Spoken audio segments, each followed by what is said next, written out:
Welcome back, folks, to Gol Sided, a bonus episode. We're bringing on some guests for you guys. We hope that you guys find a lot of value in what you guys hear and what you guys see. Don't forget to like, comment, and subscribe, whatever platform that you're hearing from, wherever you're tuning in. But we have an amazing guest today. I had a whole intro, but it's on there. So I'm gonna wing it a little bit right now. But we have who I believe is the queen of SF pickup soccer in the building today. We have a San Jose native, someone that we love playing pickup soccer now with. We just got a whole bunch of content out today, so keep an eye out for that. But we have the amazing Alana Bernal in the building. Let's go. Hi, guys. And I felt comfortable saying your last name because you have it on Instagram. Yes. Yeah, no, totally. First and last name is fine. Yeah, so excited to be here. Yeah, welcome to the pod. You're gonna get to experience our intro song, and you can experience a nice little cheers with us. Awesome. Let's go. Cheers. Cheers.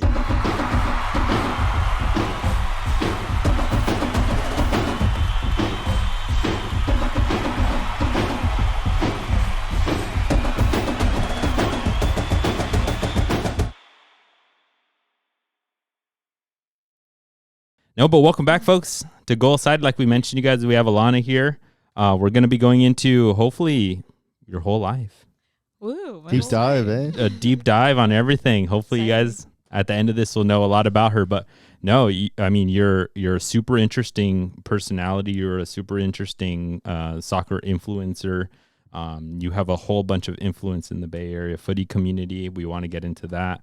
We know you have a backstory. We know you're a baller. We witnessed it. We witnessed it right now playing some soccer right before this. So we know all about that stuff. We want to get to know you a little bit more, kind of what you're doing right now. We know that you collab with local soccer teams. Want to hear all about that and kind of where it's going. Yeah. Yeah, because you got a good following, and we want to hear all about it and just pick your brain. Let's get right into it, yeah? Awesome. Yeah, I'm so stoked to be here, you guys. Your guys' podcast the clips have been coming up on my feed a lot, and I think it's really cool to see other people that I know in the soccer community like reposting you guys and like how tight knit the soccer community is in the Bay Area. It's something I'm so passionate about, so really excited to talk to you guys about it. Hell yeah, it is tight knit, and we're gonna make it even more tight knit. You got us in with some community folks, so I'm super excited to get to know everybody. I would like to start off with an icebreaker. I did preface it to you. I want to hear.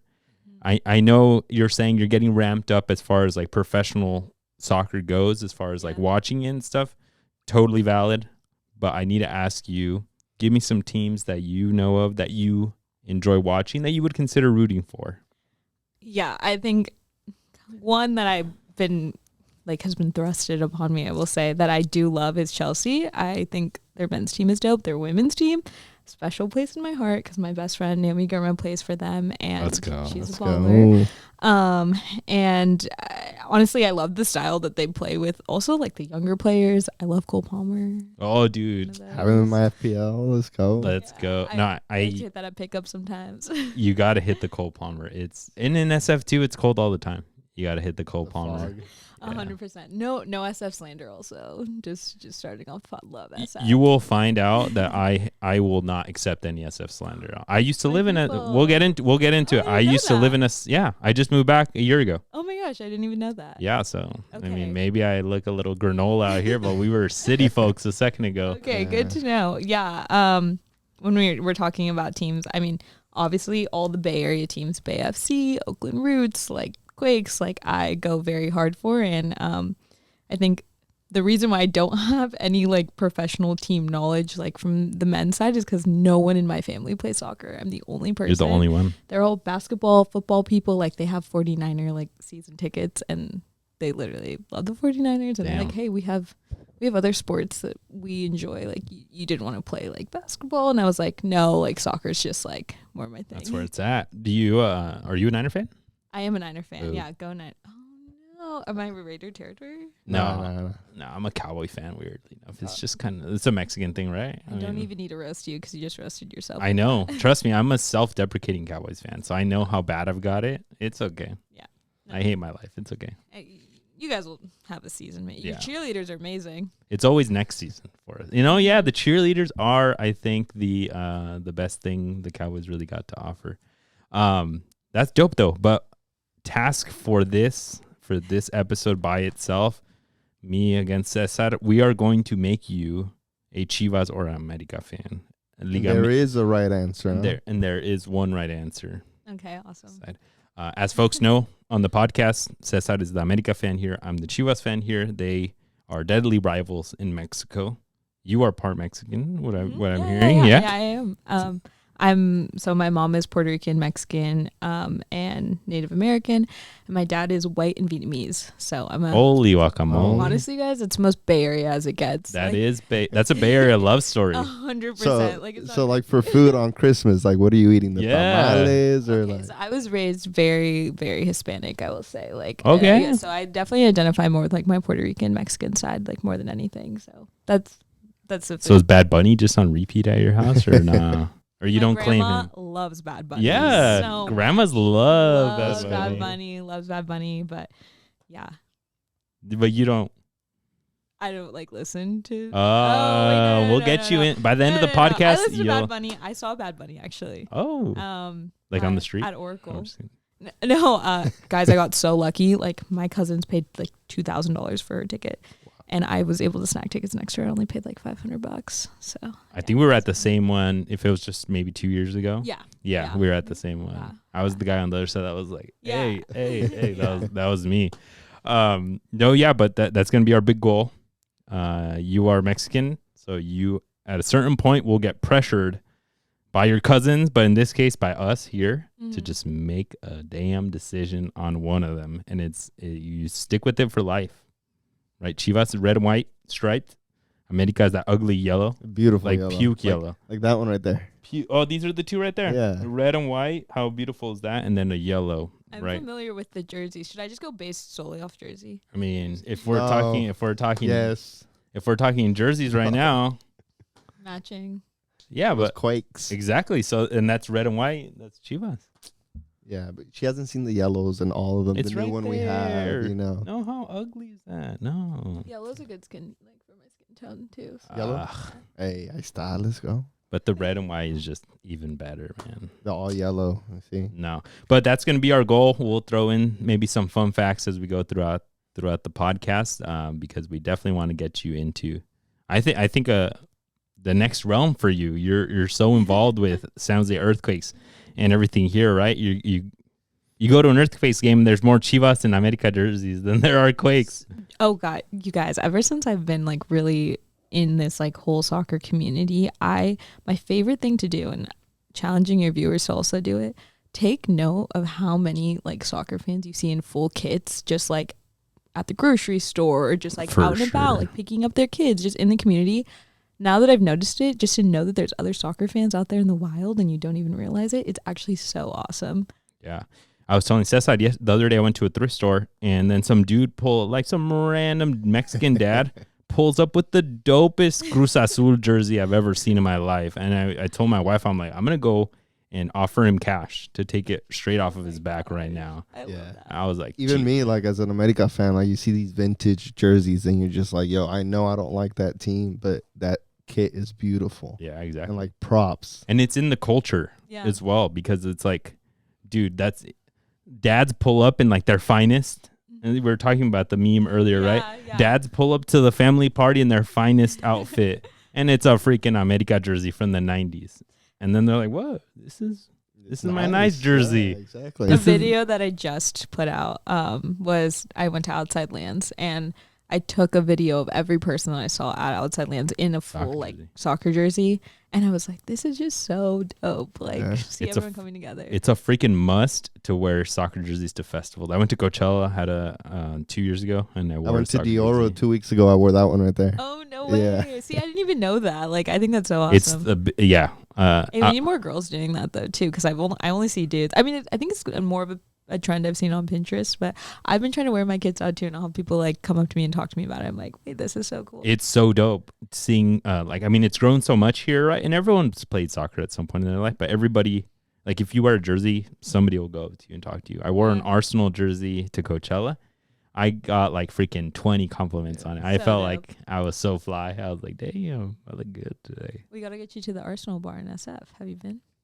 in SF. Is it McTeague's? Maggie McGee's. Maggie yeah. McGee's. The Yeah. area Gooners. I'll give them a shout out there. Yeah. They're pretty dope. I got drunk there once. It wasn't even, it was like in the night. It had nothing to do with the Arsenal Drunk game. for what? You guys don't even win. No, but it was, I didn't even know it was an Arsenal bar. I just knew it was an you Irish. just stumbled upon it. Yeah, I just knew it was an Irish bar. And then later I found out it was the Gooners bar. I mean, SF, we'll get into it. SF's got a whole bunch of footy history and a whole bunch of footy lore, and it's just so involved with soccer, especially how micro community it is. But first, I want to talk to you a little about you. I would like for the folks to get a little bit on your backstory. Like, who is Alana? We know you from going viral on social media. If you guys haven't, follow her. Alana7 for now. Yeah. Yeah, right? Yeah. Follow her on social media. We'll plug it.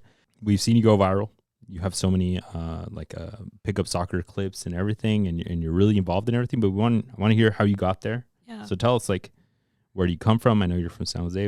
What's the whole spiel? Yeah, so I'm San Jose born and raised. go. I always love saying, like, I know San Jose, and it's really transplanting, especially because, like, my normal job is in tech. But I'm someone that's actually from here, and it's kind of cool to be able to be from San Jose and build community in San Jose.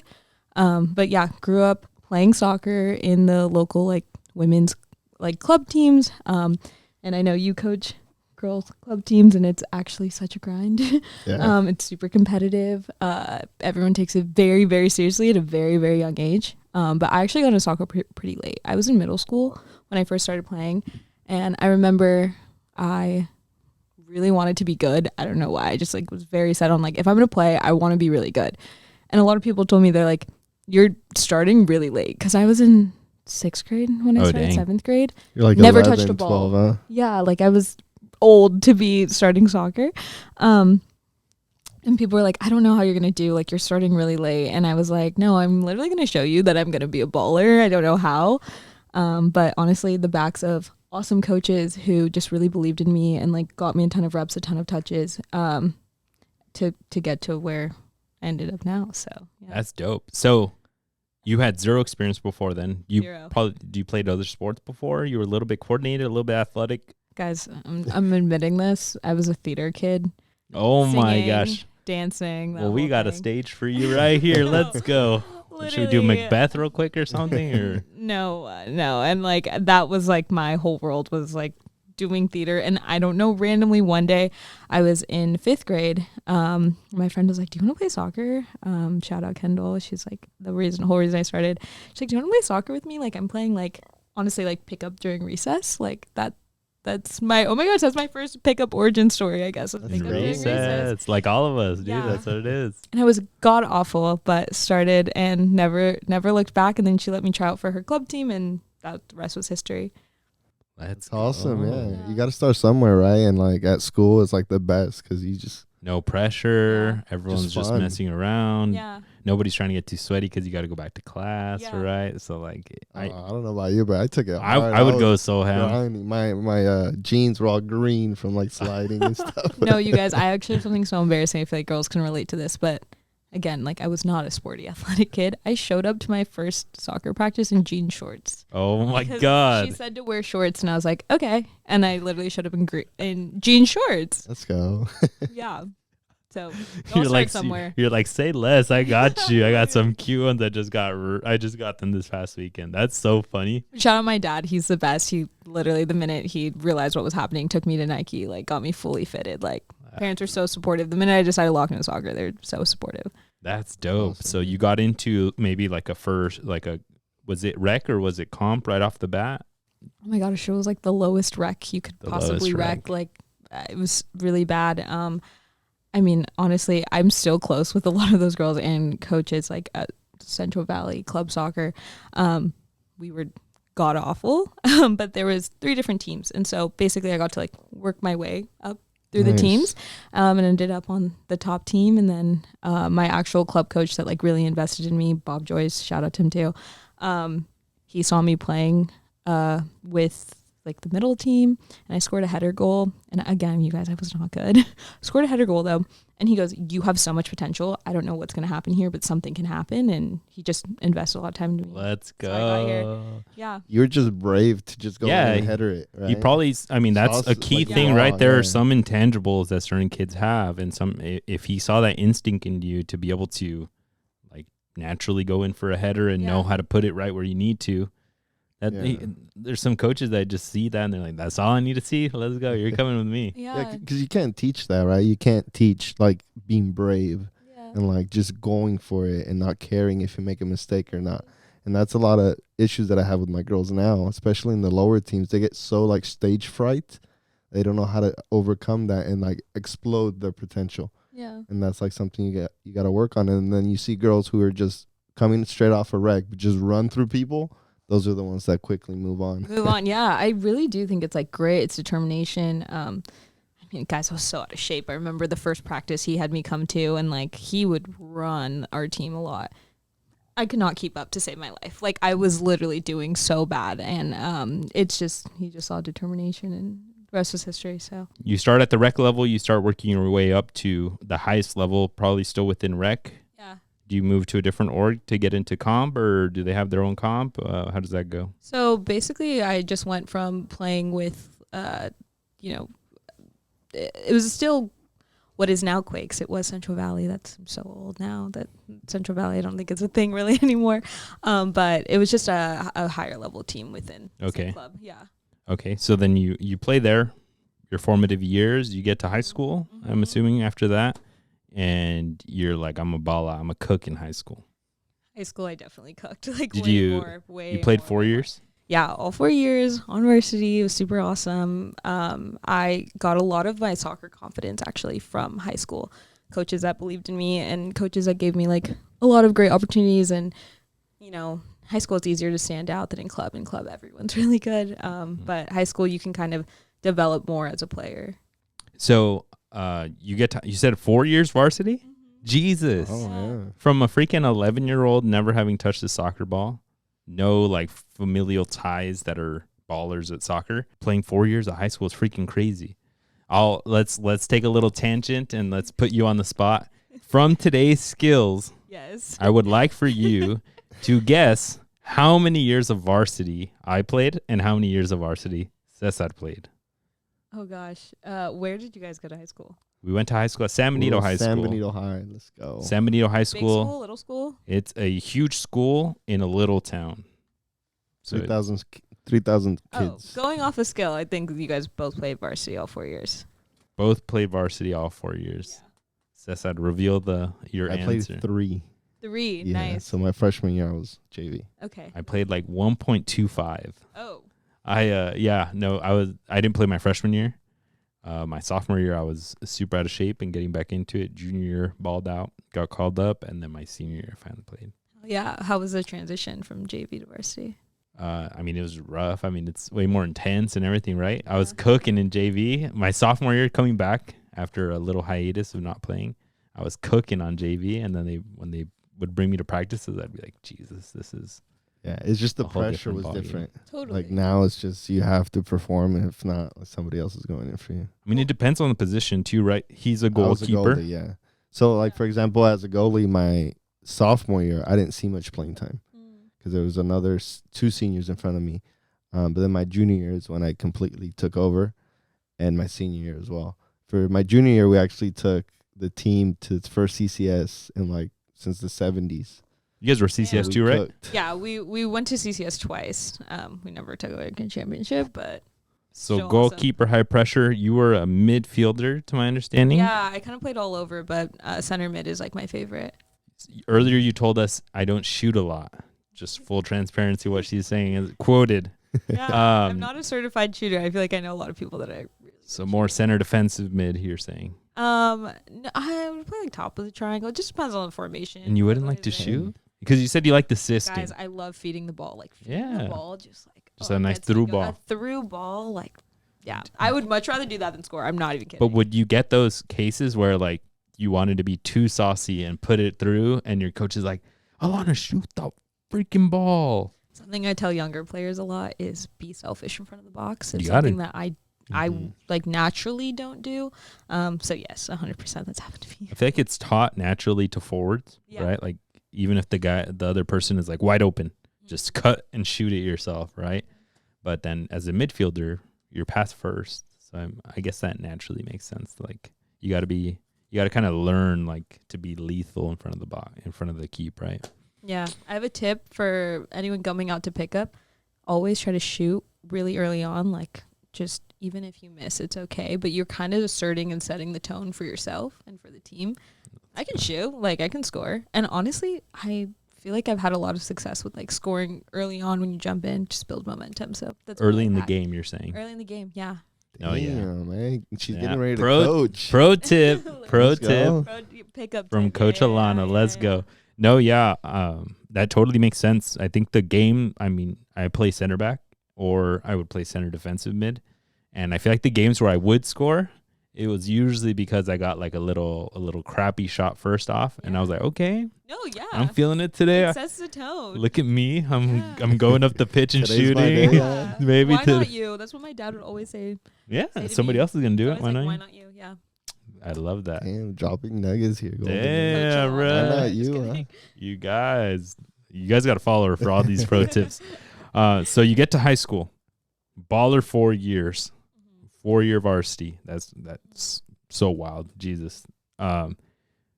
You make it 2 years to CCS. Yeah. How far do you guys make it? Maybe like first round, maybe. Like I think our best year we made it to like round 2.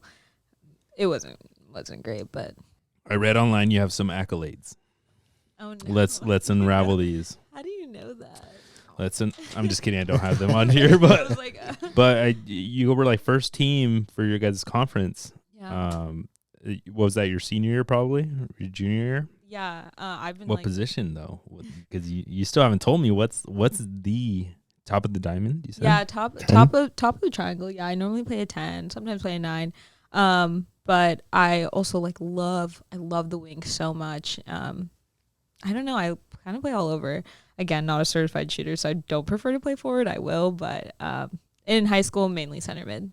That's killer. So you ball out 4 years at high school. That gives you some success. You get looked at. Schools want you to come over. You end up playing college ball. Yes, yeah. Yeah, where'd you Got go? Super lucky. I went to Cal Lutheran. Shout out Regals. They just won a natty like last year, I believe. Yeah. So, damn, this is a good school. This is a footy school. Very footy school. So Then LA? so it's actually in Thousand Oaks, California, which is an hour of LA. Loved going to school there. Loved the coaching program. Loved all of my teammates. They're the best. It was again kind of a continuation of building that soccer community, and I literally loved that culture of playing college soccer. Damn, Thousand Oaks is beautiful, Yeah. man. Let's do our first pull-up, Cesar. Look up Oh, man. Thousand Oaks, California. Love Cesar is on producer duty. We're going to look up average median income in Thousand Oaks. Yo. The number's not going to fit on the screen. Pretty impressive. Damn. They got rivers? Yeah, they got rivers. Is that like a canal? Like, yeah. it looks I like the don't know Tahoe. what that is. That looks like the Tahoe Keys. I mean, we're really close to Malibu, so. Bro, Malibu's one of the richest neighborhoods in Cali, bro. Oh my gosh, you guys! I went from one suburb to another pretty much. So my parents were Look at very these happy. It houses. was Look at that. That's My- LeBron James's house Britney That's- Spears lived around around the campus. Yeah. What? Are you Yeah. kidding me? Yeah, and it Dude. was just like a little bubble, and honestly, I think it was perfect for me. Like I'm, like my lifestyle, and Is that still Thousand Oaks? that's like Malibu. That's probably Oh, yeah, Malibu. okay. yeah. Because Thousand Oaks is kind of in the hills a little bit, right? Mhm. It's a little inland. Yeah, it's like 30 minutes from Malibu. Damn. Well, you had a different college experience than I went to San Jose State and dealt out with, Spartans. and like on the weekly was finding homeless people around the neighborhood. yeah. But like I love San Jose State, and like a Yeah. lot of people that went there. Like, yeah, I think it's interesting because it's a commuter school, right? Mhm. Cali was also a commuter school, Oh, so really? like a lot of people from around there. Yeah, and I'm going there, but similar to Cali and San Jose State, they love their sports. Did you guys have like a good turnout for games? Was it kind of A little hyped at all? If you were going to Cal-Lu, you were going pretty much for sports. Oh yeah, honestly. if you were around, if you stayed there. Yeah, 100%. And just like it was a very sports-driven culture, I would say.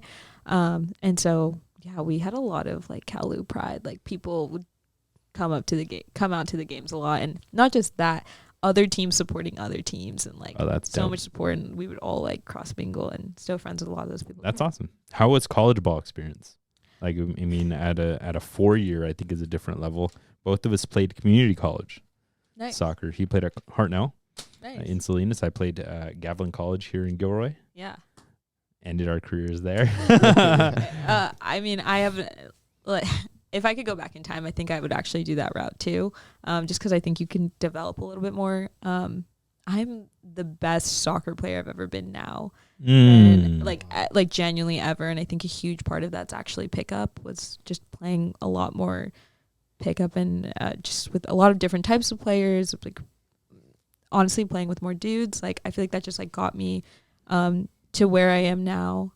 I wasn't amazing in college. Like I was pretty like lower tier on the roster, just because Southern California soccer is incredible. Insane. The level of talent. We've all gone to Surf Cup, I'm sure. Like know about that. It's you LA, show up. San Diego is full of ballers. It's the best of the best. And like I said, it was a community school, and so a lot of the girls that were there were so good. A lot of them like could or should have played professionally. Damn. Like NWSL. Like they're very good. And again, my freshman year, we went to Sweet 16. They just won a natty. Like the program was super intense. So that's so sick. I mean, that college experience must have been so much fun.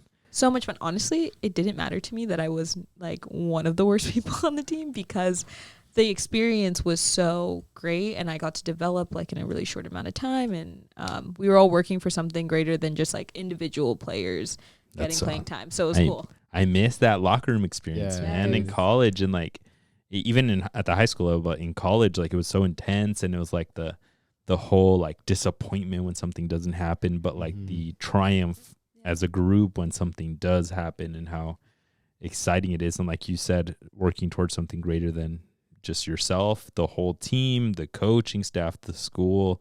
I feel like it's just so intense and so cool. I miss that. Oh my gosh, The road trips you would take. The road trips were so much fun. Yep. Yeah, we played Skyac, and so all the schools were like an hour, 2 hours away from us in that conference. And we had this thing where like an older girl was paired with like a younger girl, and it was almost like a sorority kind of vibe where like you just have that person's back, and every game you would give them a gift, and they would give you a gift, and then like, you'd write each other notes. And like honestly, like for anyone watching that's considering, no matter what division you play, if you have the opportunity to play, I say take it, because you'll just never get that time back, and like the camaraderie, the community again. Like it's just so awesome. Take your opportunity to play if you have it. That's dope. And I mean, you mentioned you're at the best level that you've ever been right now. Yeah. I think, I mean, it totally makes sense, because a lot of people don't really realize that like when you're in college, you're still kind of a kid. Yeah. Oh my gosh. I mean, some players are playing at 17 still. You graduate sometimes at 21, 22 maximum, right? So like at those, you're still such a little kid at that point. So like, yeah, you're going to get better at 25, 26, 27, 28, whatever age you are. Like I feel like I also felt my most fit, my most soccer IQ level high at like 28, 29. I was like, dude, I know what I'm doing, and I wish I had this brain when I was in high school. I'm curious your take as a coach, because part of how I got developed was my coach threw us into playing with boys very young. So when I was in high school, you would have your 3 days a week practice, and then he'd be like, okay, like the guys team is playing these 2 days, like you guys need to come and show up and ball. And I think what's kind of missing in youth soccer developmentally is playing more soccer games like pickup that are outside of like your actual gameplay. No, it's true. I think even for us growing up, like, so I'm in Saratoga. So the biggest thing for my girls is that they have so many other things that they need to do before soccer. So like chess or math class. So like competes with any outside time that they have for other than my practices. And for my practices, you just try to teach them as much as you can. and I haven't thrown him with the boys, but I do want to. I threw him once, and they got a bit roughed up. But yeah, they need that edge. They need to be thrown into like different experiences that they haven't had, they wouldn't normally have just because of their environment that they're in. But yeah, it's very interesting, and yeah, youth soccer is very like structured now. It needs to be more free flowing.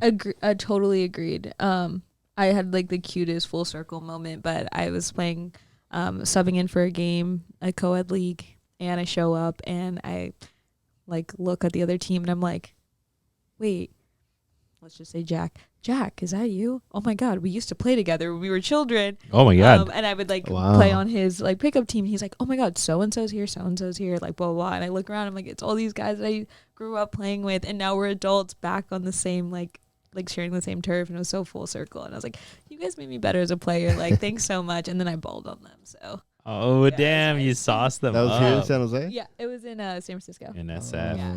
That's dope for it to come full circle, even to ball them up. That's awesome.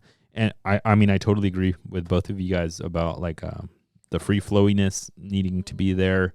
Like you mentioned, allowing the ability for the girls to play the boys and to get that development as well, even if it's not all the time, right? It's just an experience to be able to grow. I think it helps the guys too, honestly. I mean, I feel like you don't want to get sauced by a girl, so you're gonna try even harder. And you're also like, maybe there's a little bit of competitiveness. Like when there's a girl on the pitch, you want to look your best. You want to like try your best. You're gonna like make cooler, better passes.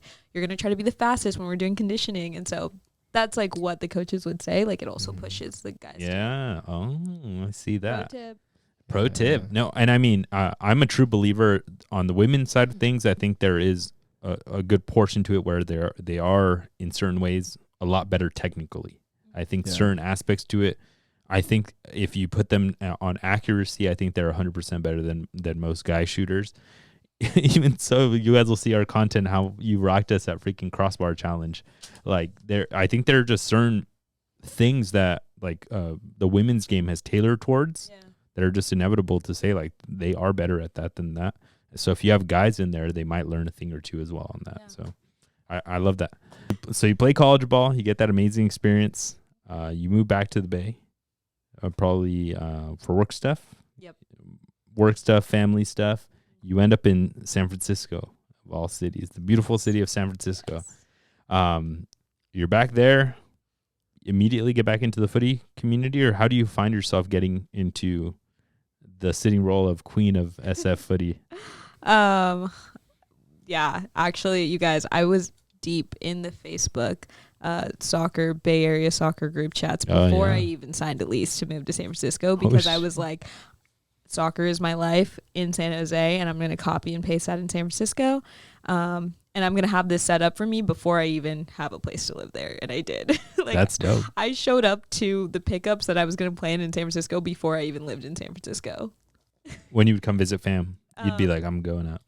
No, like I was still, I don't have any family in SF, but I was still living in San Jose, and I was like, I want to get a feel for the scene that I'm about to like move into and like see if I like it. And so I would literally just drive from San Jose to SF, go jump into random games. And I mean, it's not that far. It's an hour, yeah, right? It's not that bad. But and it's beautiful. Hilarious story. We still talk about it to this day, but shout out our bar. They were one of the first like teams that I got to play with. They play at Franklin Square in the Mission. The way that I found that team was I posted a little about me in like a soccer Facebook group, random, right? And this guy messages me. He goes, "We need girls for our team. Show up at this park 9 p.m. In SF, we play pretty late because everyone's working, right?" I look at the profile picture. It's this dude with a bright orange wig, bob wig. And it's a dude. And I'm like, should I show up to a random park at 9 p.m. with this guy with an orange wig? Like, this is so sus. He had nothing on his profile picture. Showed up, ended up being the best team ever. I literally loved playing with them, and they were ballers. But in the Mission, you were saying. In the Mission, too, which is like, can be a little sus. So we always talk about now how like Alana, you really wanted to play because you just showed up with a random sketchy ass Facebook profile, dude. Side to soccer. That's dope. I'm loving this segment because we're about to get super SF heavy now. Maybe just for transparency, this podcast basically started in SF. I didn't because know that. I told you the story, but folks that want to know the story, we went to go play at the park, which maybe we'll come full circle back to. And I bring Cesar out to be our keep there for small sided. I'm like, Cesar's gonna cook. This dude's freaking a big frame guy in a small field. We're about to win it all. I think we lost. I don't remember, honestly. We stay after. We talk about, dude, I want to do something with soccer. Let's just talk about it then. And I was like, you ever been on a podcast? He's like, yeah, once or twice. I'm like, me too, kind of once or twice. Let's do it. So then the next week in Morgan Hill here, we do the first podcast. And I have moving boxes everywhere. There's a picture. Because our first episode was literally in between moving boxes because my wife went to Hawaii with her family, as one naturally does when you're moving. So I had to move everything to SF. So yeah, we moved from Morgan Hill to SF, and we lived there for 2 years. And immediately that following week, when we wanted to do the next episode, Cesar gracefully from freaking Fremont would drive up to SF, and we would alternate. But for the most part, it was based in SF. And would you guys shoot out of your room, or how did that work? A spare bedroom that we had. No, a living room. At first, I had a freaking less than 500 square foot apartment. Tiny thing. Huge in SF. And yeah, pretty. Some would say above average. But we would shoot in the living room, and just take up half of the freaking house. Yeah. And then we moved into a 2-bed, and we would take the spare bedroom every once in a while. But no, yeah, it was a mission. No, it was pun fun. intended. Yeah. Wow. When he was up there, we'd go up there all the time just to go out, or I don't think we ever played there, but we'd just be around. Look, that's where. Why did you guys play soccer? Look at our priorities. No, when we were in SF, I mean, we only were there for 2 years, so we were prioritizing turning up whenever we could. As one does. Especially when he would make the trip up, we'd be like, oh, well, let's just freaking go have 1 or 3 or 5 or 7 beers. The way to do it is you play the Friday night or the Thursday night footy, you stay, and then you go out the next day. That's the craziest thing, getting right into SF footy. We didn't play. We never played together in SF. Wow. I would try to at least once or twice a week, but it low-key is. Maybe you tell me if I'm wrong or not. It's a bit difficult to find footy in SF. Oh, don't get me started.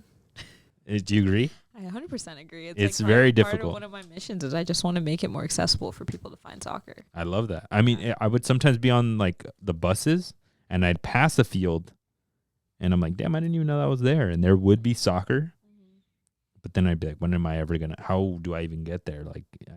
Where do I get off or what? Yeah. Right. So I ended up finding in the mission playground has all of the freaking probably workers from there, a bunch of Latino ballers. So I started going there once a week, and they would always give me a random nickname every time I'd go play. I don't know, like white boy or something. That's true love, though, right Yeah. there. Yeah. Oh yeah, but that was basically the most of my SF experience with soccer. Yeah. I think it's pretty tough. Yeah. Like I said, if I didn't grind on these Facebook forums, I don't know how I would have found it. I will say you have a little bit of an edge as a girl because finding women in San Francisco, period, is difficult. Mm-hmm. Finding the guy to girl ratio is crazy. Finding girls that play soccer, that want to show up, a couple days a week to play is really hard. And what I've noticed about San Francisco culture is, just like in tech, it's who you know, and same with soccer. So it's just something that I definitely want to help people break through, is just making it easier to find soccer any day of the week so you can come out and play. Yeah, I mean, us from south of the San Jose area, the South Bay, I felt like it was whatever. You knew the parks that you wanted to. I'm sure you had the same experience in San Jose when you were growing up here, right? You know the parks where the locals that wanted to play were at, and you can go if you wanted to, and they'll accept you in, right? I kind of felt like that I couldn't find that in SF. Yeah, it was harder. I mean, even when I was up in Fremont, I'd have to drive down to San Jose to find anything. I'd go on the meetup apps or just Facebook as well, and it was just super far, or just it wasn't the right time. So it was just inconvenient, right? Yeah. Do you think it's the academies having hold on fields?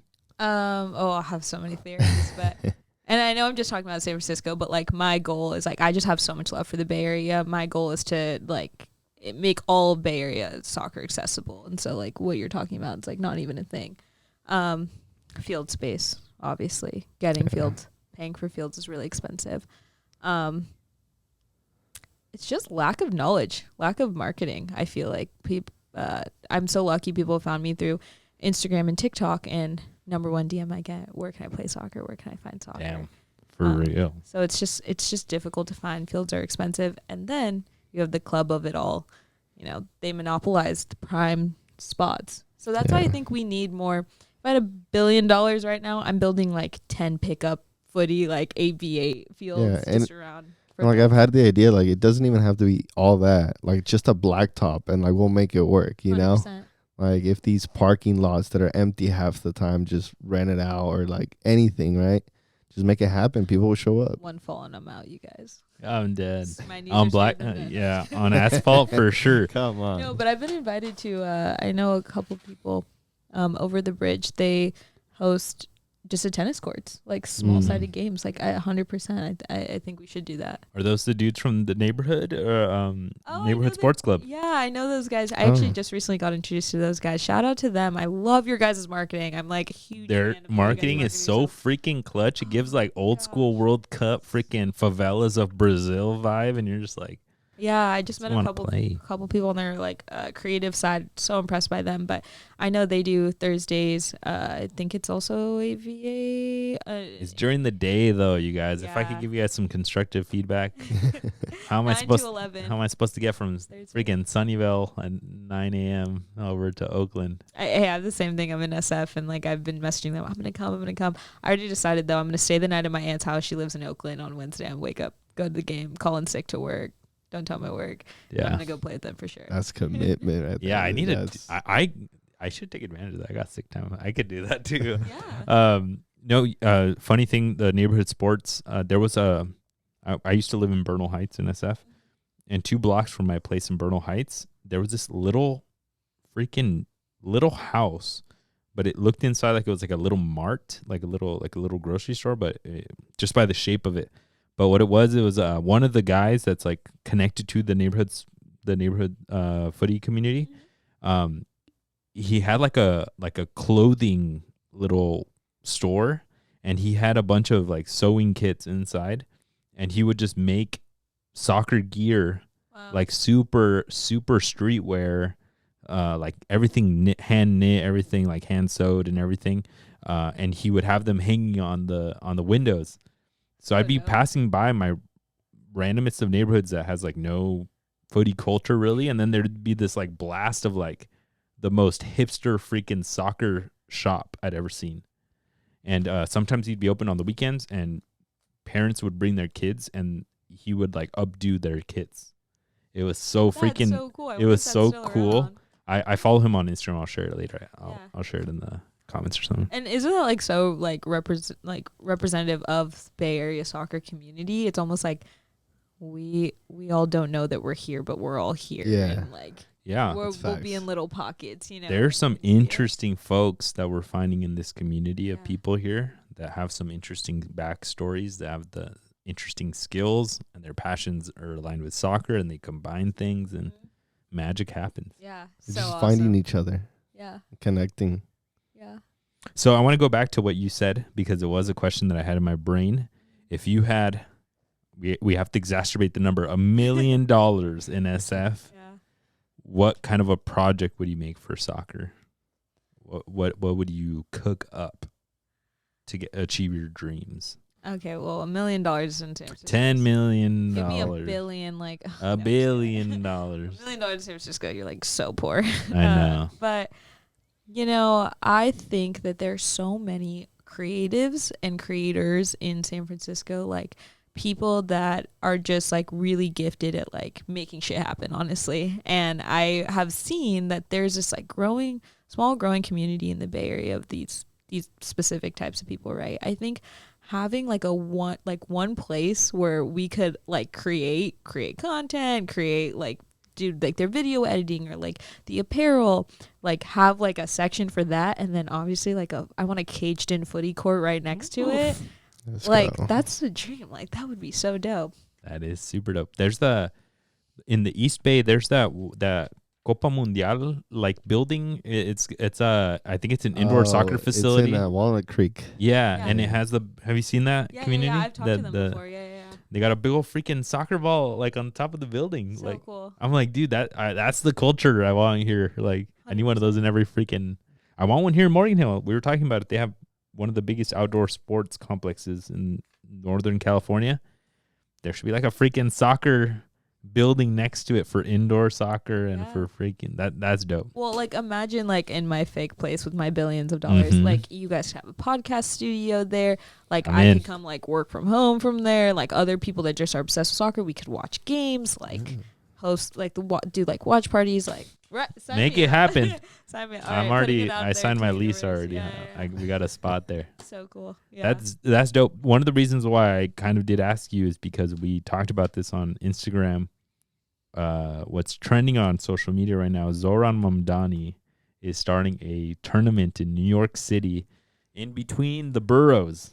Oh my gosh! Don't get. This is another thing. I'm like, don't get me started. SF also has neighborhoods. They're not boroughs here.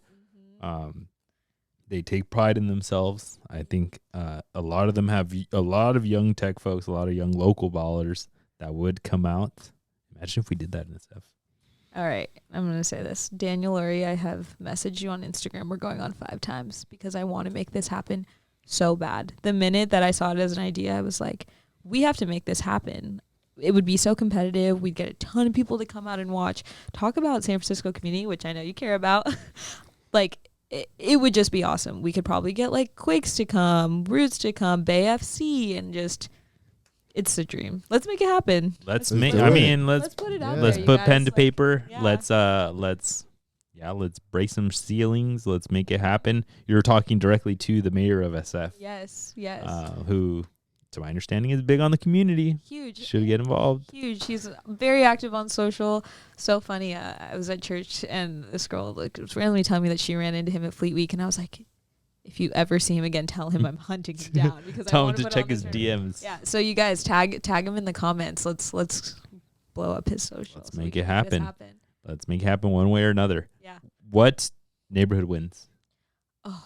Oof. Putting her on the spot, huh? Oh, do I have to claim where the certified ballers live? Yeah. Oh, if I had to pick a neighborhood? I think it's Market. I think it's easy.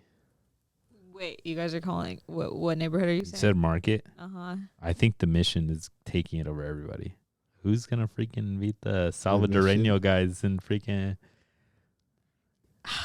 God, I almost don't even. I feel like I'm gonna get canceled if I answer this, but I actually feel like a lot of the ballers that I know, they're in like that Nob Hill, Russian Hill area. Like I think. But those are the ex-D1 ballers that moved here to work in tech. I was gonna say their parents put thousands of dollars into them being amazing players, whereas the Mission, they're probably just born that way. Like no, dude, I'm telling you, when I would go, I swear those dudes were just getting off of shifts at Farolito at the freaking restaurant, and like they just come over and they all got their like ex team from back home's jersey on, and they're cooking. Of course. And I'm just like, my guys, this is another level. I would love if everyone chimed in the comments too what neighborhood they think. Hey, I haven't even a spicier question. Where in the Bay has the best soccer players? Oof. That's tough. I used to be a San Jose purist. Boys or women or men? Men or women? Or both? Ooh. Ballers. Let's do men, let's do women. For women, I think Mountain View. MVLA. Yeah. I'm just going to go ahead and say San Jose, just in general. I think we have the best. Because if you do Mountain View area, I mean, Palo Alto's right there. Palo Alto's pretty Los baller Altos, too. Yeah, Los Altos. That area, Palo Alto, yeah. Lots of development over there. It's almost peninsula more than proper San Jose. You're saying San Jose. Dude, but I was going to say, I feel like because they have so much money over there, they're able to develop the players. But again, sometimes you're just born within. Like, a lot of girls I know, East Side San Jose, straight ballers. Like, they're so good, and they're just not. I'm like, you could go pro right now. Like Evergreen Valley College for the women's game is a freaking monstrosity. They will devour everybody. Like, that's an amazing school. And Evergreen Valley for men's as well. So San Jose for men's can't be slept on. A lot of powerhouse schools in proper San Jose. But I used to be a San Jose purist. I got to SF and I was like, whoa, this is a different ball game. And then I started meeting some East Bay ballers. Like in Sunday League in SF, I started going, and the East Bay homies that would come out were like the big money fools that they would bring out to help out. Yeah, And I was East Bay's like- no joke. It's tough. The whole bay, and then you start going into the valley, Yeah. and those guys are killers out there. Yeah. They're playing 100-degree heat, Yeah. like That Stockton. Napa Valley. Yeah, the Stockton area. Oh, Napa Valley So good. Yeah, Santa Rosa. is all of Northern California Yeah. quality. What about Salinas? Oh, Selena. bruh. Bro, come on, some 100%. Salinas, 831. Watsonville. Guys, you guys should get in on this with me. I really want to do this series where I go to Sunday League games all over the Bay Area and I just sit there and evaluate and just try to see like who has the best Sunday League. while eating your little churritos. Yeah. And like, No, so when you do that series in Gilroy, you got to tap in with us because Yeah. that's our hood.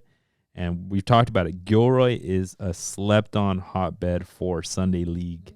There are some powerhouse teams in Gilroy, like the Ballers of the San Jose area. They go to Gilroy to play Sunday League. There's only a few teams that are like fucking top Yeah. level, but they go to the local semi-pro tournaments. One called Copa Alianza that comes a lot, and they take the money.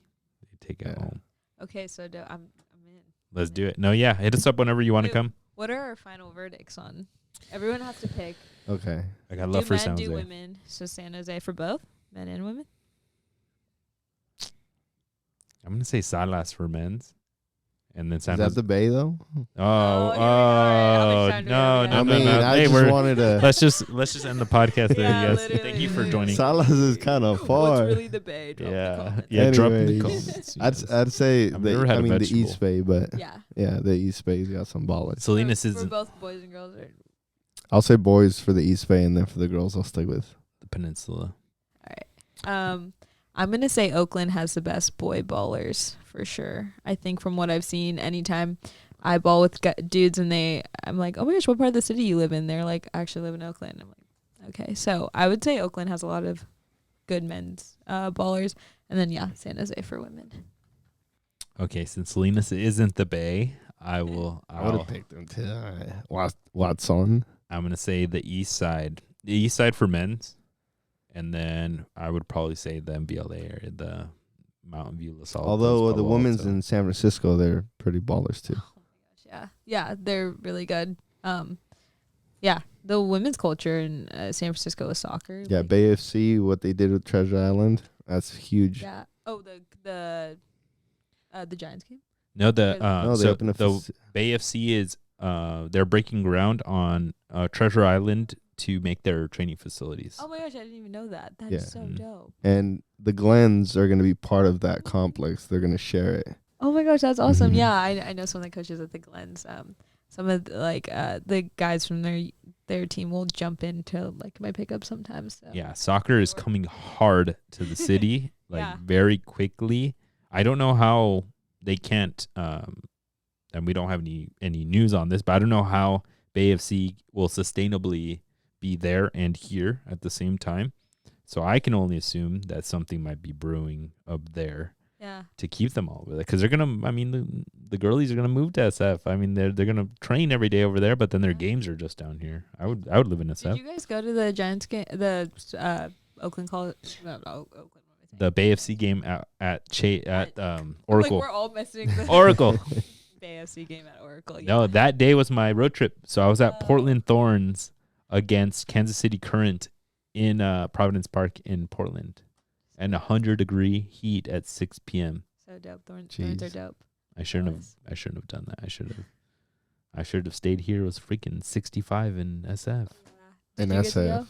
I didn't get to go. No. Game You were there? was incredible. Like I'm telling, I would buy a season ticket right now if they played there all the time. I know like their setup was like 35 hours or something crazy like that to make that happen, but it was incredible. I mean, that stadium itself is beautiful. Yeah. So not having And it was soccer there. packed. It was Yeah. fully packed. Like The streets were saying though that the game was otherworldly, so good, but that the vibes of the crowd was like. We've kind of talked about this like with like Oakland roots too, It's right? a baseball like when you thing. have like when you're just it's not built for soccer, you can kind of feel that sometimes, and I think that's hard. I mean, the best part about watching a game is the camaraderie, right? Being able to Mhm. cheer with the people around you, if like you're all kind of spread out, or I don't know, it's not as much of a packed in stadium. It's kind of It's hard. I have a question for you. I don't know if you've been to many soccer games in the Bay, but like, what was the best atmosphere that you've been to that you would recommend us going? Anytime you can see a Mexican national team game. Let's go. 100%, guys. Like, I'm all over those every time they play. Even at the Oakland Yeah, Coliseum? you went to the Coliseum one. Okay, yeah, it's funny. We just talked about like the differences, like the roots and stuff, but that game was crazy, and we were all like hyped, and like Mexican soccer fans are the fucking best. Like, That's because there's one big difference in that, and it's the Mexican national team. It's a Right. freaking Big party, like one big party. Yeah. It's love the everybody's party. everybody's funniest uncle and everyone's funniest aunt and freaking cousins, And La all in one Banda and all in one everything. freaking place. And everyone's willing to talk to each other there too. I've met so many people like that just come up to me and just start yapping. And I'm like, I just freaking love our culture, you guys. Yeah. Yeah, That's that fun. I mean, yeah, that's epic. Yeah, right to that point, you're saying it was a little bit different in a baseball stadium still, which Yeah. we're all kind of low key hating on right now. But when Mexico was there, it was just a different beast. I also noticed one thing this past weekend. I was watching New York City, who plays in the Yankee Stadium, I think.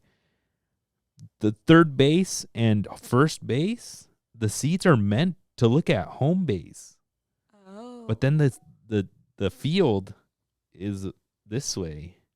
Oh, that's so, awkward. like, I'm assuming at the Roots games as well, some Yeah. people are like looking sideways at the game, and I'm like, that's not optimal. Like, No. how do I cheer when my freaking I can't even get the air out of my freaking esophagus to freaking Well, that's actually a good point. Even thinking about like when I was at a Roots game, it actually I feel like it would make more sense to only sell tickets in like one section, and you just pack that section, Yeah. and then you also like freaking give free tickets to any Mexican you know, and you put them in the fan section, and like then we make it super hype. Maybe that's how we solve the Bay Area issue, soccer yeah. culture problem. If you haven't been to a Monterey Bay FC game, those get pretty fun as well. Mm. And that's in it's like a turf. It's CSU and B's. Yeah, I was yeah, gonna yeah. say, It's isn't it, their like, at the- stadium. yeah. And then you have like the banda on one side, like behind one of the goals, and it's just like almost like a Mexican game. yeah. Not as hype, but you still get that feel, and it's pretty fun. Oh, I gotta go to a game. Yeah, I've Yeah. heard a lot Yeah. about it. Maybe wait till Over, their season's over. yeah. Yeah, Almost over, they got yeah. last They're place. all, like, wrapping up. Something like that. They They're all got wrapping up right now. they were in first place at the beginning of the season and for a good while, and then They ended played up- the Roots when we saw them in like March. Yeah, and they won. They won last minute, and we were so hyped. Yeah. And then they freaking got dead last after Isn't that. that so symbolic for life, though? You know. Yeah, catches it's up so too symbolic. fast. For us from the 831, that hurt, but it reminded us of everything else in our lives down there. But yeah, best of luck to them next season. So back to it. You would put all that money towards stabilizing, creating like a more consistent, better soccer community within SF. 100%. What, where ideally would you love to see more soccer within SF? Like maybe a two-parter right now. What are your favorite fields in SF? And then two, if you had all the money in the world, where would you build this complex? Like, did you see my face light up when you asked me the favorite fields? That's Yeah. actually how I got my start on TikTok. I made this video. It was like 1 a.m. I was like at my parents' house visiting, and I was like, everyone always asks me like where I play soccer in San Francisco. Just my friends. I was like, I'm just gonna make a little TikTok ranking all the fields in San Francisco that I've played in. Oh, that was you? That's clutch. That yeah. It's like, yeah. Yeah, I used just to see that clicked too right back now, in the yeah. day. Yeah. And I did one for San Jose too that did really well. But when I tell you, people came for me in the comments because they were like, everyone is very passionate about where they play. And Oh, they very said specific. don't be telling where we play. Oh, a mix of don't get like Don't like, give out the secrets. gatekeep it, or hey, like this field is better than this field. Awesome. People were like, oh, you should come play here. Like I host here. Obviously, you're always gonna get a mixed bag anytime you post on social, but my favorite place to play in San Francisco is Beach Chalet. I think Beach Chalet is the best. Problem with Beach Chalet is San Francisco is not a car city, so a lot of people don't have cars, and it's like in Golden Gate Park, which is incredible, beautiful. You literally drive and you can see the entire ocean as you're about to go pull into soccer. It's so gorgeous. Oh, okay. So I know where that's at. There's Yeah. a big dune. Yep. It's Oh, right off okay, of okay. the Great Pacific There's a Highway. windmill. Yep. Yep. Yeah. Yep. Well, in a lot of my videos, you can like see the windmill like in the background. Like it's incredible. It's just hard to get to. There's no parking in that proper like by the fields. No, there's hella parking, but the Yeah. problem is Get bipped. That's not a problem. Hey, apparently bipping has gone down. That's what I heard too. Yeah, pull that stat up. I mean, yeah. Let's cook. Let's cook. But again, a problem in San Francisco in general and in the Bay Area is you're competing for field spaces. So imagine being a little kid growing up in SF. You have maybe 2 or 3 fields to your disposal, and Beach Chalet is always packed with people. And they're not free. You got to rent them out, and then it's still packed with people, right? Yeah. And it's expensive. Like the field rentals are pretty expensive. 22-year low. 22-year low, baby. We talked about this, that there would be no SF slander on this, and I almost went full SF slander by talking about bipping. But no, everybody that I talked to about SF, they're like, oh my gosh, you were just there. Wasn't it so terrible? I'm like, hell no, bro. I had the freaking time of my life. It's beautiful in SF right now. It is a great time to be alive there. Fleet Week is the most freaking beautiful time of the year there. Oh my God. And how beautiful would it be if like we could showcase people coming together, playing soccer together, while also showing off that the city is not what the media makes the city out to be. The city is fucking dope. It is so freaking dope. You guys got to make it out there. So you said Beach Chalet number 1. I have a hot take. I really like Mission Bay. The Spark Social right there. Because it's right next to Spark Social. But I never played there. I just went once, and I got a cider, and then I got some food at Senior CC right there. And then I was being a fat ass, and I was just walking over, and I was like, oh, there's soccer right here. Yeah. This is dope. The quality didn't look great of the teams competing. Yeah. But I was like, this is dope. Oh, it's right by the water, right by food. Look at that. Yeah, so that's a great sight to see right there. I believe I put this second to last on my roundup. Oh, my Lanta. What I was considering when I was making this list is not just location and aesthetics, but when you show up to play pickup, what is the level of play? Level of play is pretty shit. I'm not gonna lie. But it's because it's so awesome and it's so accessible and it's by a lot of people that like anyone can come up and play. So I think, and I put this in the video, if you're just moving to San Francisco and you want to get your feet wet with getting back into soccer, getting back into pickup, go to Mission Bay. They have a ton of leagues. They have tons of parking. It's pretty easy to get to by public transit. So what about San Jose? What's your favorite field there? Oh, my favorite field in San Jose. What did I rank? I think I ranked Twin Creeks. Let's go, baby. Twin Creeks. I found out the name of the Twin Creeks team that I was What with. is It it? was Ballers. I don't know. Oh, I do know Ballers. Yeah. Shout out. Were you guys Fuji. orange? Shout out Adrian. No. I think so, man. I don't know. It's so long ago. I can go back and Yeah, we'll talk offline about like who you know there, but like no, we used to play against Ballers all the time. Yeah. Everybody on our pod knows our name. We were balls deep. If you ever heard of us, Red? Yeah. Oh my God, I do remember playing. Dude, we would for sure. No wonder you looked hella familiar.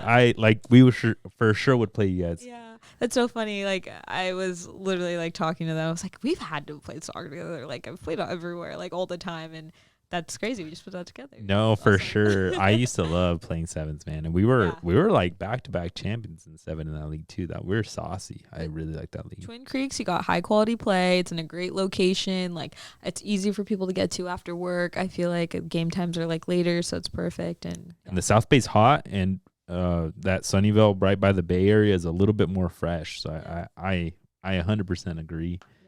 San Jose Highs is a little slept on. I think it's pretty cool. Yeah. I mean, that's all that I can think of. I mean, everything else is. I think my number one was actually the Park San Jose. I think that's what I had as number one. Let's go. We do have to give some love to the park. That's where this was born. Yeah, 100%. I love the people. I know the people that own the park. Like, definitely support them. You guys, they always have leagues and stuff going on. I will be hosting pickups there soon. But having caged in soccer, if you want to talk about getting really good in a short amount of time, the amount of touches that you get in that type of pickup environment and how competitive you can be in there, I couldn't recommend a better place to play soccer. No, for sure. You guys were talking about it earlier about how to like develop to the next level American footy game. We've talked about it before. Futsal, closed space games is the next level because you're literally like giving a 1-2 and you have to be on it. There's no breaks. There's no turnaround. Say hi to the fam. You're freaking in it. Your stamina has to be insane. Mm-hmm. Yeah. No, yeah. We won you weren't on that team, but we won a championship at the park against like the gnarliest team of like Ukrainian dudes that were all over 35. Yeah. And they had like a guy that was like probably almost 50. But they were so freaking saucy. And then they had one just straight up bull, like freaking motherfucker. And no, they were beating us like 3-1 until the last 2 minutes. We come back and we win it. I didn't feel that great afterwards. I was like, you guys should have invited me, bro. I know. Well, can we talk about that though for a second? How dope is it that you just got to play with like random Ukrainians? Like that is just soccer. That's the babe. Like I freaking love that. You're exposed to so many cultures at once. Like it's the best. Yeah. You end up appreciating that culture, right? Yeah. And then you end up like vibing with them. We got along with them so like in the moment we were all hating each other, right? But then afterwards we're like, dude, I did not know you guys were ballers out here. Dude, and like other cultures having their own soccer slang, like I mean, we were talking, I like got a lot of my soccer start with like Player One, like they've helped me a lot develop, and I used to work with them, and all like Scottish, like UK boys, and like the slang that they use while playing soccer, like one of my favorites are like yeah ball. I cannot have a game without being like yeah ball or unlucky. Oh, I say that all the time. And I got that from them. So yeah ball, like give me the ball. Yeah ball. Like it literally say it like I'm it's gonna one word. freaking say that all the freaking time. I mean, you could tell how much I'm talking right now, but I'm the biggest freaking yapper the whole game. Yeah. I will not shut up. You ask this. Yeah. When I'm goalie playing for him, he does all the talking. Yeah, I just direct to him sometimes. Back, right? I'm the center back, and I'm just like, hey, and I'm maybe that guy that like paid attention too much in school to say like man on, like this way, right? But I just don't shut up. So like I'm gonna start saying yeah ball. Midfielders will thank you for that. I'm overly communicative too, and like one of my favorites. I love saying split them. Like, just give it right. Like, because have you guys seen those TikToks of like things to say to get in your opponent's head? No. What are like so funny. So it's like my top 5 favorite things to say to get in someone's head, and like the number 1 will be like let him shoot. Oh my god. That's so. Trying to think of other ones. Like take away his left. That's all he had. Yeah. Oh, dude. Yeah, that's a good one. That's a good one too. Another one that I'll say is give him space, give him time. Oh, I like that one a lot. Those are fighting words. Those are fighting words. You're getting personal with people. You're talking about what leg they can't even use to stand on. Like, Jesus. Hey, being a girl and pick up spaces too, you only have so many things at your resources. That's you know, true. you gotta yap. I mean, the guys talk shit with each other all the time. Like you can't be afraid to chirp a little bit. One of the most underrated ones, folks, is saying goal sided. I feel like it's not that big in the community. No, Did you grow up on that at all? So goal sided means to get in between the attacking player and the goal, right? You get in between them. So this is like if they have a counterattack, right? They're going down a flank, and then your defender that's running in between them and like another attacker, you're supposed to get goal side. You get behind this guy, right? So that there's no way that if this person gets the ball, they have a walk to the goal. Yeah.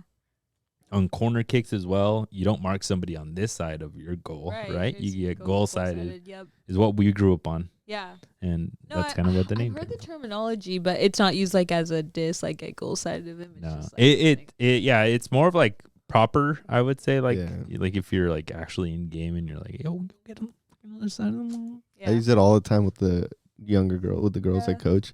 But I feel like as you get older, it's like you do it so naturally, you don't need to say it. Right. And then when you're with your homies, you're like, hey, yo, you just cuss at them and tell them what to do. You don't you don't tell them properly how to do it. Split them is my favorite one. Cause like, I mean, there's so much going on, so much data that you have, we were talking about this earlier, that you have to like crunch on where to go. Yeah. If there's 2 people in front of you, the best thing I can do is tell you, don't go left, don't go right. Just give a through ball right through the middle. Yeah. Somebody will go get it. No, I mean, we got our own lingo with soccer. So, yeah, it's so awesome. Like, I'll be using, like, I say unlucky in corporate world. Like, and I'm like, what am I doing? Like, if someone messes with me, unlucky. And I'm like, Oh my gosh. I'm touching too much grass, like touching too much field, like now. Oh man, unlucky. Somebody on the other side is like, she plays soccer. Yeah. Oh my gosh. Again, like soccer community is so awesome. The minute I bring up to like coworkers or anything, I'm like, oh yeah, like I have a game later.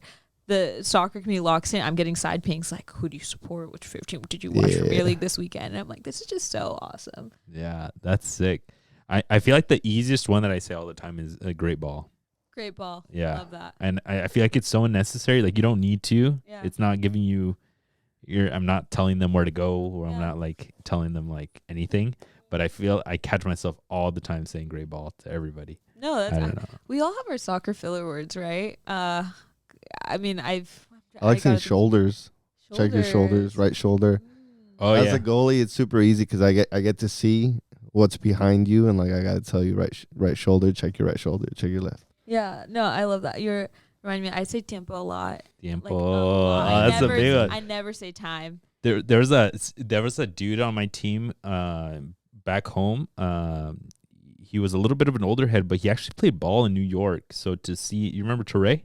Oh yeah. So to see a random dude that played ball in New York coming to small town Hollister like was kind of weird, and he just showed up to a local pickup, and he's like, "Yeah, I want to play," and he joined my Sunday league team, and he had some funny expressions. He'd be like, if you had time, he would say bags of time. Yes, Like, I love that. Like sometimes I catch myself saying it, but I think naturally I'll say like all the time in the world, turn, right, or something. Yeah. But he would literally say bags of time. And the one thing that I say them, like when we get in a really competitive game, that he would say is punish him. I love that. Like if you, So awesome. it would be if we in small-sided drills, if we took the ball away from somebody and we get like a 1-2 to goal, he'd be like punish him, like finish, like make the damn goal. Oh my gosh, that you're reminding me. Something I like to say to get into people's heads is if someone has a breakaway and let's say they have maybe there's like a 3v1, right? They're going into a 3v1 situation. Always be like, you got it, 1v1, 1v1. Even if there's hella players, I'll be like, it's just you and the goalie. Like I always just try to like get it. Dude, get in the other she's team's reminding me of Cuauhtemoc, bro. You talk that trash. Yeah. You're about it. Like the America player legend. Always talk that trash and like get in people's head and like didn't even need to have the ball to make you feel some type of way. Yeah, I anytime, and I don't do this to girls, sorry, but anytime You don't? No, No, I don't chirp. I don't chirp. chirp. If a girl is in a co-ed space on the field, no matter what they do, I am always like, you fucking killed it. That was a great pass. I don't care what team they're on. That's true. But what about like when you played comp? Oh, that's talking different. So much shit. Yeah, Talking yeah, about that, their yeah. mom, like I get personal, 100%. But anytime a dude goes to take a free kick, I'll always like walk by them and say over. Like you just gotta get in people's heads, you know. It works. It does. Yeah. They think. I mean, if you literally even just think about the words that they just said to you, it's in your head. Hey, you were getting in my head when I was killing our PK shootout, and the minute you started chirping at me, I was like, ah. That's what keepers do, man. They've learned to get into heads. Dibu Martinez got to come out. Yeah. Have you seen the viral clips of this dude, Dibu Martinez? He's the Argentina goalkeeper that all of us hate. I mean, everyone hates. Sorry. Can I see a clip? Or we'll pull up a clip, and he famously do audio off, Cesar, because we'll be able to see it. And I don't want to get taken down. Oh yeah. But he's the most famous trash talker, especially at keep. Yeah, I mean, talking shit also in the women's game too. It's so great to see like those women national team players get fired up, and especially like during the Olympics, just like you could just see the chirping on the field with like the other teams. So good, like it's so awesome. The women's game shit talking that I see, like sometimes they do close-ups in NWSL games, and they're not saying nice things to each other. No. You guys are way more physical than the men. They are not exchanging niceties to any extent of that. No. Oh my gosh, you guys just reminded me of another thing I love to say to dudes is hit the weight room. Like anytime you check a dude or if like you said that to me, I would cry. I'm like, ooh, weight room. Ooh. Should have lifted more weights, my guy. I mean, yeah. So that is the clip right there. So he saves it. No, but he talks to him before, so he's just doing shenanigans the whole time. But before Jeremina shot that penalty, the Dibu Martinez is in goal, talking so much smack about him that that he was gonna eat him, que se lo iba a comer, cuidado que te como. And the guy is visibly angered by it, and he's just like telling him like, you're not phasing me, but you could totally tell he is. Yeah. And he misses it. See, Yeah. it works. It just gets into people's heads, man. Bring back shit talking. I'm just kidding. Bring back that shit talking. But Yeah, we don't love. I mean, when I have a keeper like that on my team, I love it. But I mean, we don't love Dibu Martinez. No, we used to, but now it's gone too far. I want to do a little bit of a spitfire on SF stuff, maybe to Yeah. kind of bring us on home a little bit. Give me your favorite burrito spot in SF. Oh my gosh. Hard hitting I don't want questions. to get canceled. But I love San Jose Mexican food more than I love San Francisco Mexican food. So you've never had a burrito in SF, is what you're telling me. You will get canceled for that. None. I've obviously gone to the Mission. Oh gosh, what's that one spot that everyone goes to? It's like open really late too. They have like a hard shell taco with The farolito? The yellow one? The big yellow sign in the front? Yes, Yeah, yes, farolito. Yeah, they're like the one of the number one spots, right? Mhm. So like I'm so like. I And don't know. they're the dudes, they have the number one, the same owners owns the number one semi-pro team in the nation. No way. Wait, Yep. what, do you know what team? They're called Farolito. FC is so now that you're getting super involved with the footy community, you're Yeah. going to all these games. You Yeah. got to go to a Farolito game because they go into what's called the U.S. Open Cup, which is ground level U.S. teams eliminate each other until they get to Roots level, and then they get to Quakes level. And if you survive, you will see a burrito company, a freaking taqueria soccer team play against. Last season it was against the Roots, and the Roots eliminated them. The year before that was against Monterey Bay. Crazy. Like Whoa, okay, you guys, plug me And into this. I want to watch. That's crazy. that's them right there. Oh shit. Every year they go to the amateur national championships. This Yeah. last year, they like 2-3 months ago, they lost in like New Hampshire, the championship. These guys are the real deal, and they're the best. These are like the best amateur team in the Bay Area. I gotta do a video going and grabbing a burrito and then going to the game. No, you do. Yeah. Their That's games are dope. super entertaining, and like I said, once U.S. Open season comes around, it gets this really. one was poppin'. at Monterey when they beat him. So dope. Yeah, that's so awesome. Yeah. And then you find some of these players playing Sunday League, like in Turlock or like in And Gilroy. that's just unfair. and and that's then- just yeah. unfair. 'Cause they're They are the ballers. ringers. They bring Yep, in the ringers. Yep. So tell me then, what's that San Jose best burrito spot? Oh gosh, I mean, I grew up on La Vix. I mean, I grew up on La freaking Shits. Super T. But I really like Adelita's. Adelita's is Yeah, good really in South good. San Jose. Yeah, really good. Love them. I could shout out a million. We can be here forever shouting out Mexican restaurants, but La Vix is solid. But, I mean, people hate or love it, right? yeah, it gets the job done. You had I feel like. Angelou's in downtown. No. Fire. California Really? burrito. A little French fry in there. Okay, I love California burrito. Jalisco's on We the had the east same side. burrito order today. Yeah. Yeah, we did. Classic. I trust Carne you. I asada. trust you. Yeah. That's what it is. Gotta get it al pastor, guys. Al pastor's cool. I'm taco vibes. Yeah, I was gonna say I like your tacos. I don't want them putting it from the trompo into a burrito and then wrapping it. I'll just put it right into the taco, my guy. You had Jalisco's on the east side. That one's fire. ¿Cuál es otro? For me, Chencho's, but that's like Broca and Rogers. Never even heard of that. Yeah, it's just a little stand. I get their asada and cabeza Okay. in a regular burrito. In Sunnyvale, shout out Califa's Tacos, right by my work. They're freaking yummy. Awesome. They do tortilla, cheese melted on it, and then the meats on top of all that stuff. I'm curious, like, what your listeners think too in San Francisco best Mexican, because like I don't know why it's just been tough for me to like find places in SF. Let us Mexican know. restaurants, yeah, that Let I us love. know in the comments. I did my rounds in SF. I liked La Taqueria. But you lived in the Mission, right? I lived in Bernal. Oh, Right okay, next to sorry, the but Mission. Right next to Mission. Yeah, Yeah, yeah. yeah. So in Bernal, there's one called Los Altos, which is okay, pretty good. The Mission has all the Mexican food. Yeah. La Taqueria is that famous one that does like hella meat heavy. So good. I won't say exactly where I live, but I live by like the marina-ish area. It's just white people Mexican food, so it's really not hitting. Like I want true Mexican. I will give you a huge recommendation. I mean, you're close enough to the north. go to the Embarcadero, and there is oh my God, why am I blanking on it? It's right up in Ghirardelli Square. There is one that overlooks the water, and it just opened up, and it's a Mexican restaurant, and it has kind of it's a one word simple thing, like kind of like I don't know, kind of like it's barrio. I think it's called barrio. I haven't heard of it. And Barrio SF.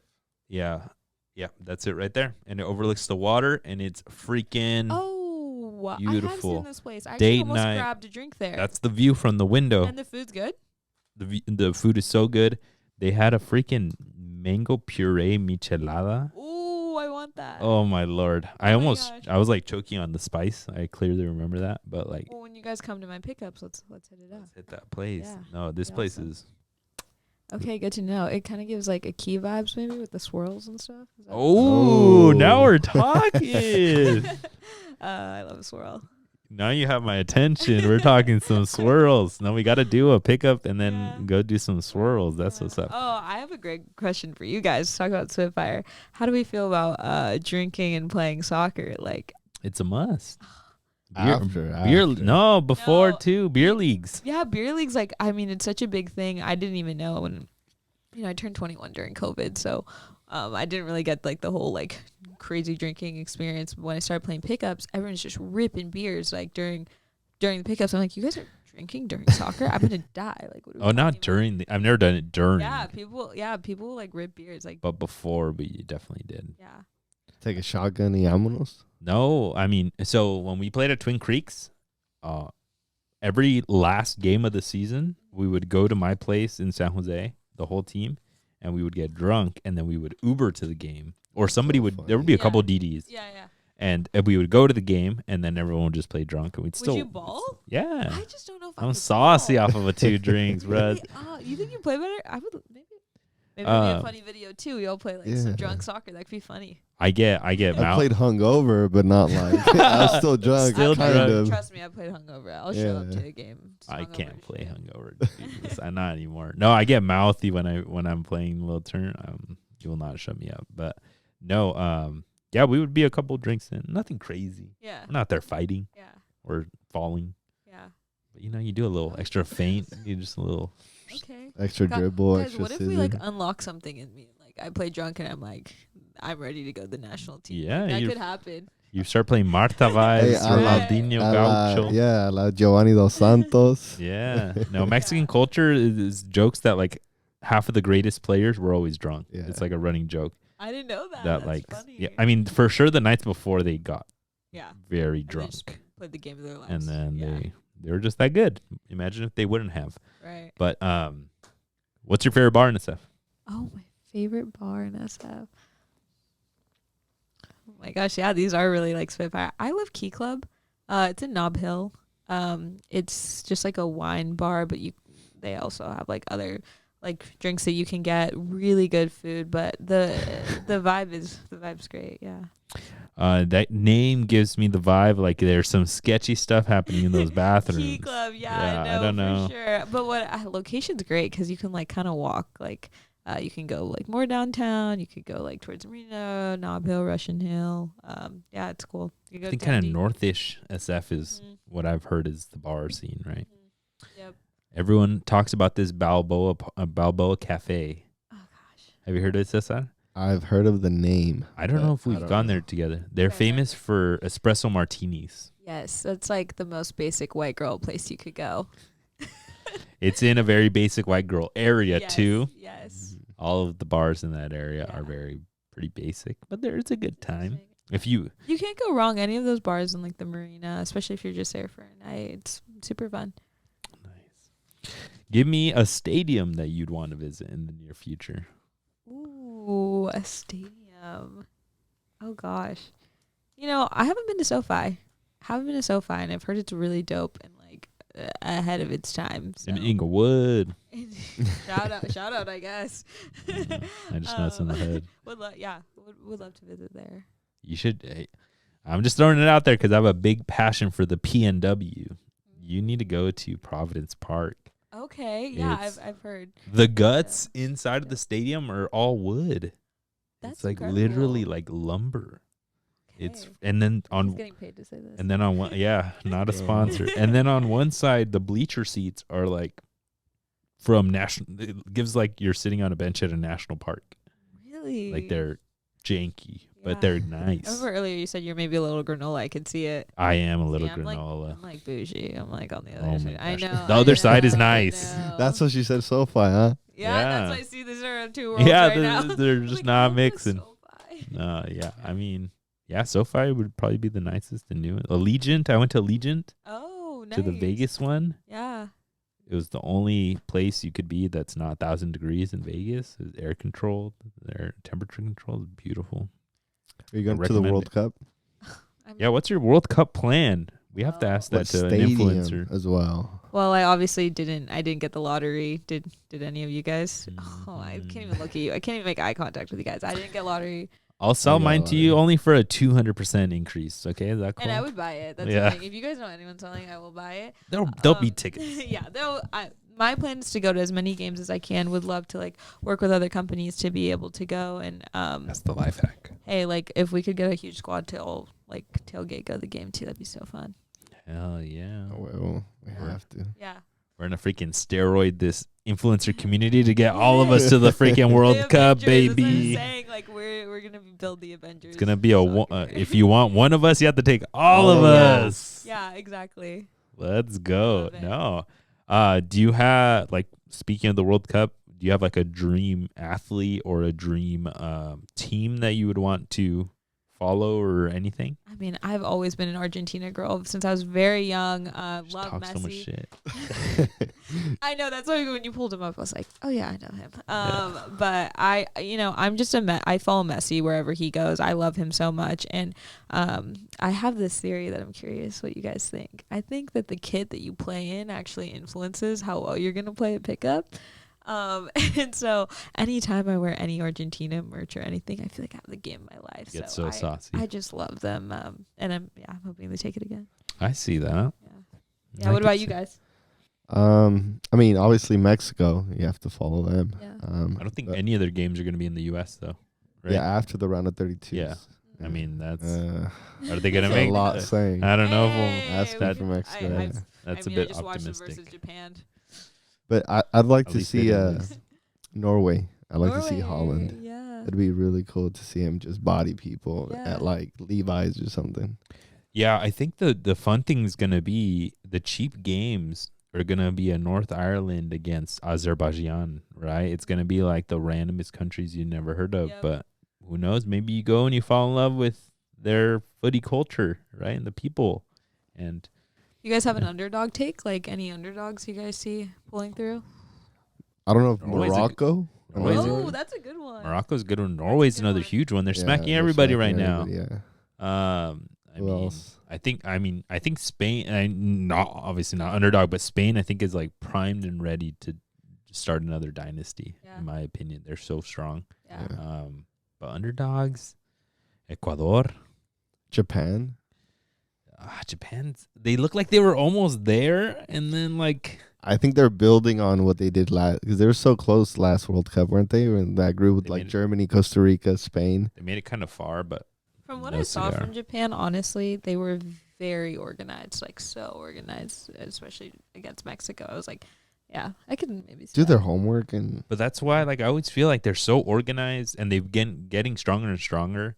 But it's like they're so organized that like they still need that like last little unorganized magic to win it all. like Keisuke Gosh, Honda. I always say this about like when I observe men's soccer too.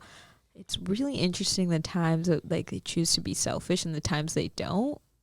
And I feel like that's the thing with a lot of teams. Like you'll have really great organizations, great teams, and they're almost missing that like one star player that can like put it away. That's Arsenal right now, my That guy. 10, that like difference maker. I mean, I don't think it's any fluke that like the more organized Brazil got, the less freaking dominant they got as a nation, right? I feel like they're trying to fit the mold with a lot of their players and mass produce, and they got to fit the cookie cutter, pass it here and then give it back to me, and then I'll pass it back to you and then give it back to me. And it's no longer Ronaldinho. doing the magic out there and dominating everybody. But. Oh, when we're talking about the perfect player that doesn't exist, right? The one that can like actually do like the tiki taka, but then also know when to be selfish, when to take people on. That's like the sauce of the perfect player. Exactly that. That's a beautiful note to end it with.